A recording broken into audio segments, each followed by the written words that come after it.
हाँ, तो आज अभी देखिए मिलते हैं अपना आकाश भाई से। ये हमारे अपने एसोसिएट हैं, हम लोग साथ में काम करते हैं। और दिल्ली सारा तो यही देखते हैं, सुप्रीम कोर्ट हो, हाई कोर्ट हो या 30,000 हो या जो भी कोर्ट लगता है। तो अब ये भाई ब्रीफ करेंगे कि क्या क्या आज का प्रोग्राम है। भाई क्या क्या आज का प्रोग्राम है? आज हमारे 2 मैटर्स है पटियाला हाउस कोर्ट में। हाँ हाँ, क्या क्या उसका है, कहानी बता दीजिए शॉर्ट में हमारे एक भाई लोग। मैटर है मॉनिटरिंग को लेकर के। हाँ साइबर फ्रॉड जैसे कि आज के टाइम पे बहुत ज्यादा प्रेवलेंट हो गया है। हाँ हाँ। तो एक मैटर हमारा साइबर फ्रॉड से रिलेटेड है, जिसमें एक यंग लड़का, लगभग 18 से 19 साल के बीच का लड़का, जिसको एक ट्रैप में फंसाया गया। अच्छा। 15,000 इनकम के नाम पर कि हम आपको 15,000 हर महीने देंगे। तो आप ध्यान रखिए कि 15,000 25,000 कोई कहता है देने के लिए, तो चक्कर में नहीं पड़िएगा ना, तो फिर हम लोग के चक्कर में आना पड़ेगा। बिल्कुल बिल्कुल सही बात है। दूसरा, अच्छा ये हो गया साइबर फ्रॉड वाला चल रहा है जो अपना जी। तो उसका आज क्या अपडेट है? उसमें इसने अपना बैंक अकाउंट किसी और को हैंडल करने के लिए दे दिया था, सिर्फ 15,000 के लालच में। अच्छा। जी।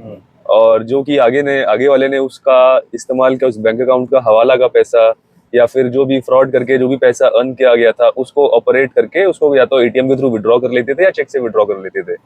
और हर जगह आपके साइन है, उस बच्चे के साइन थे, चाहे वो उसके नाम पे कंपनी भी इन्होंने रजिस्टर करा लिया था, जीएसटी डॉक्यूमेंट्स खोल लिए थे, जिसकी वजह से आज वो जेल में है और जिसने उसका ये सारा काम कराया था वो बाहर मौज ले रहा है उन सभी पैसों से। लगभग 3 करोड़ का फ्रॉड था ये। 3 करोड़ का 15,000 रुपए का लालच देके 3 करोड़ रुपया ठगी किया गया है। और सब जगह आपका साइन, ऐसा एकदम नहीं पड़िए, थोड़ा सा पैसा के लिए बड़ा कांड के चक्कर में ना पड़िए, ना तो बर्बाद हो जाइएगा। चलिए, ये तो हो गया हम लोग का पहला कोर्ट जो अभी पटियाला में चल रहा है। दूसरा क्या है भाई? दूसरा, आज एक एग्जीक्यूशन पिटीशन हमारी लगी हुई है 30,000 कोर्ट में।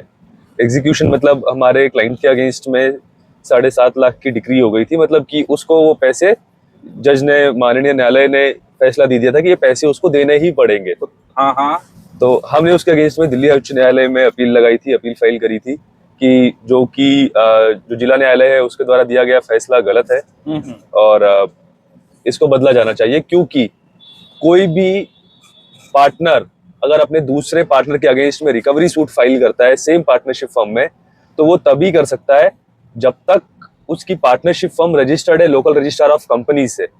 अगर उसकी फर्म रजिस्टर्ड नहीं है और आपने सिंपल एक नोटराइज्ड एग्रीमेंट स्टैंप पेपर पे कराया हुआ है और कल को आपका कोई पार्टनर आपके साथ धोखाधड़ी करता है, आपको लगता है कि वो कुछ ज्यादा अमाउंट्स अपने अकाउंट में ट्रांसफर कर रहा है पर्सनल अकाउंट्स में, उस केस में आप normal civil suit of recovery file करोगे। और पार्टनरशिप एक्ट सोचो कि मैं रिकवर कर सकता हूँ ऐसा कोई भी अमाउंट, तो नहीं कर सकते। माननीय सर्वोच्च न्यायालय की जजमेंट है, मैं कैप्शन में मेंशन कर दूंगा कि पार्टनरशिप फर्म का रजिस्टर्ड होना बहुत ज्यादा जरूरी है अगर आप अपने किसी भी एक पार्टनर के अगेंस्ट में commercial civil suit of recovery file करते हैं। तो इसको हम अपने स्टाइल में आपको बता दें कि आप समझ लीजिए कि अगर आप पार्टनर से बिजनेस कर रहे हैं तो आपको रजिस्टर करना होगा। कुछ भी अगर आपका पार्टनर तेला बेला कर रहा है तो उसके लिए आपका बेस्ट तरीका यही है उसको रिकवर करने के लिए कि आप फॉर्म जो है रजिस्टर करके काम कीजिए। हम तो कहेंगे कि पार्टनर के चक्कर में पड़िए नहीं, तो वो काम कीजिए, लेकिन अकेले कीजिए, लेकिन करते हैं तो रजिस्टर और सिस्टमेटिक पूरा सिस्टम से करिए। तो ये तो हमारा चल रहा। दूसरा, तीसरा क्या है भाई? तीसरा हमारा चेक बाउंस का डिस्प्यूट है। अराउंड 40 लाख का चेक बाउंस हुआ था। अच्छा जी, जिसमें आप लास्ट टाइम गए थे जब हमने बेल कराई थी। हम लोग लास्ट जब गए थे हम लोग उसको बेल करा के लाए थे। आपको कभी ना अपडेट किए ही होंगे, नहीं किए होंगे तब फिर से कर देंगे। तो उसमें उसका बेल हो गया। अब आप क्या करेंगे आगे उसका? हमने जज साहब से इजाजत मांगी थी कि एक बार इसमें पॉसिबिलिटीज हो सेटलमेंट की, तो हम लोग मीडिएशन में बैठना चाहेंगे। तो आज हम लोग मीडिएशन में बैठेंगे, दूसरी पार्टी सामने आमने रहेगी, दोनों आपस में समझेंगे कि क्या वो 30 लाख में या 35 लाख में समझौता करने के लिए तैयार है। बिकॉज पार्टी की कैपेबिलिटीज देखना बहुत जरूरी होता है कि या तो आप मैटर को 4 साल 5 साल तक घसीटेंगे, खींचेंगे, या फिर आपसी समझौते के तहत कुछ किश्तें बांधी जाती है माननीय न्यायालय द्वारा और आप उसमें आगे बढ़ेंगे कि मैं हर महीने थोड़ा थोड़ा संतोष करके कुछ किश्तों में पार्ट लेकर के इस केस को विड्रॉ कर लूं।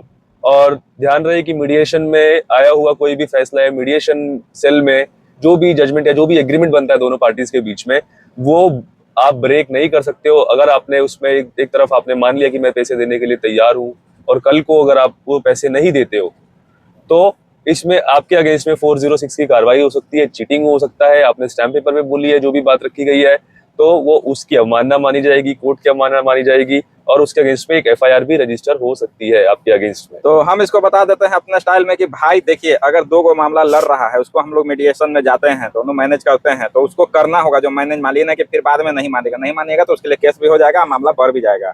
तो इस चीज को ध्यान रखिए, जब मीडिएशन पे जाइए तो आपस में सब बात को मानना है। और दूसरा, चेक बाउंस कराइए ही नहीं, ताकि न्यायालय के चक्कर ना लगे।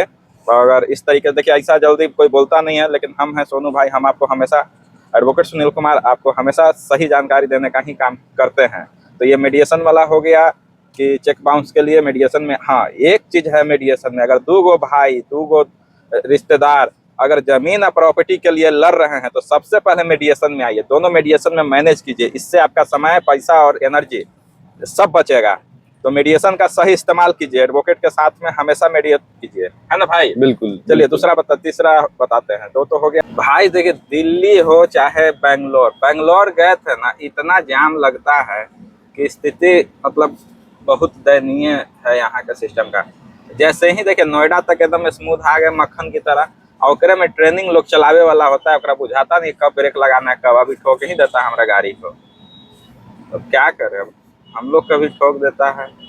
यहाँ थोड़ा जाम लगता है। अब देखिए, जैसे ही दिल्ली से नोएडा गए, नोएडा से दिल्ली, अब जाम खेलना ही पड़ेगा। तो चलिए हम लोग सुप्रीम कोर्ट के मामले पे चलते हैं, वहाँ क्या आज हम लोग का अपडेट है। कोर्ट में हमारा हम लोग का सुप्रीम कोर्ट वाला जो मामला, उसका डिस्क्राइब किया जाए, क्या क्या कहानी है इसमें। ट्रांसफर पिटिशन फाइल की हुई है वाइफ ने, जो कि दिल्ली से है, हस्बैंड जो कि राजस्थान से था। राजस्थान में हस्बैंड ने मुकदमा दाखिल किया हुआ था वाइफ के अगेंस्ट में। वाइफ ने यहाँ पे दिल्ली में दाखिल किया हुआ था हस्बैंड के अगेंस्ट में। हस्बैंड ने डाइवोर्स दाखिल किया हुआ था कि मेरे को वाइफ से डाइवोर्स चाहिए। Divorce on the grounds of OCD. अच्छा। जिसमें जो वाइफ थी, हस्बैंड क्लेम कर रहा था कि इसको ओसीडी है, मेरे से बार बार हाथ धुलवाती है, मेरे से बार बार पैर धुलवाती है, मेरे को बहुत परेशान करती है। मैं अगर अपना कोई टॉवल या कोई कपड़ा बेड पे छोड़ दूं, या ऐसे कई बार हम लोग जो बैचलर्स लाइफ जो होती है उससे जुड़ी हुई अगर कोई भी गतिविधियां मैं घर पे कर देता था, तो वो मेरे को काफी बार डांटती थी और नोकझोंक होती थी, और जो आगे चल के एक बड़े झगड़े का रूप ले लेती है, और हस्बैंड बाउंड हो जाता है डाइवोर्स दाखिल करने के लिए राजस्थान के किसी डिस्ट्रिक्ट कोर्ट में।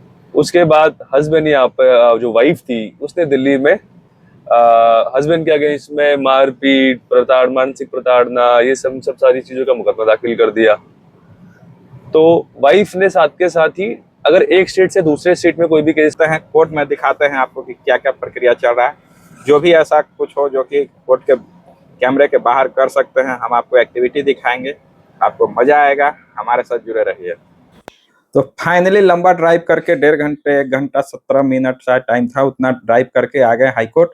और ये दिल्ली का हाईकोर्ट है। यहाँ पे हम लोग का 2 मामला है, और बाकी तो एक तो ऑनलाइन ही निपटाना पड़ा वीसी के द्वारा। आपको बता दें कि बहुत सारा मामला जो होता है, जब आप नहीं सम्मिलित हो पाते हैं तो आपको ऑफिस में बैठ कर, कार पे नहीं, ऑफिस में बैठ के कहीं से भी वीसी के द्वारा आप अपीयरेंस हो सकते हैं।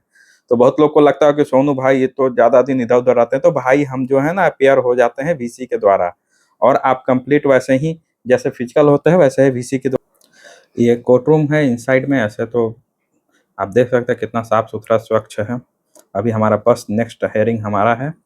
और ये जो आगे हैं ये है कैंटीन। कैंटीन में देख सकते हैं, ये हाई कोर्ट का कैंटीन है, और खाना का रेट बहुत ही अच्छा है, लेकिन यहाँ एडवोकेट ही खा सकते हैं, क्लाइंट नहीं खा सकता है, ना आ सकता है।